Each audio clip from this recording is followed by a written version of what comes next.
네, 북한이 단거리 미사일을 발사했다는 분석이 나오고 있는 가운데 청와대는 신중한 입장을 유지하고 있습니다. 대북 식량 지원 계획 역시 야당과 논의하겠다는 입장 그대로지만 비핵화 대화의 교착 상태가 좀처럼 풀리지 않고 있어서 고민이 깊습니다. 김도원 기자입니다.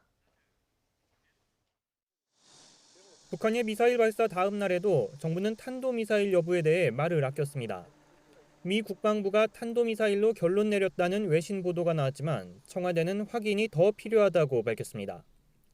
청와대 핵심 관계자는 미국 정부가 공식 입장을 밝히지 않은 것으로 알고 있다면서 우리만 단독으로 파악한 게 아니라 미국 군 당국도 함께 분석하고 있다고 말했습니다.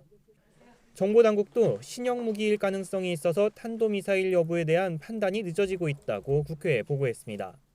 탄도이냐 아니냐가 아직 결론이 안 났다는 뜻이지 탄도 아니라고 결론을 낸 것이 아니기 때문에 그렇게 얘기할 수 없다라는 거예요. 북한의 미사일 발사에도 청와대는 앞서 밝혔던 대북 식량 지원 방침에는 변화가 없다는 입장입니다. 문 대통령이 방송 대담에서 말했던 게 현재까지 최종안이라고 보면 된다면서 변화가 있다면 당연히 발표할 거라고 설명했습니다. 앞서 문 대통령은 식량 지원에 대한 국민적 공감대가 있어야 하는 만큼 이 문제를 논의하기 위한 대통령과 여야 대표 간 회동을 열자고 제안했습니다. 북한에 대한 식량 지원에 대해서는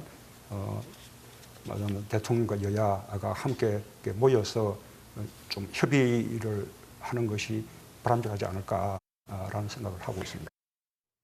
하지만 북한의 미사일 발사로 국내 여론이 악화된 데다 북한도 식량 지원이 대화 카드로 쓰이는 것에 불만을 가진 것 아니냐는 해석도 나오고 있어서 기대하는 효과를 거둘 수 있을진 미지수입니다.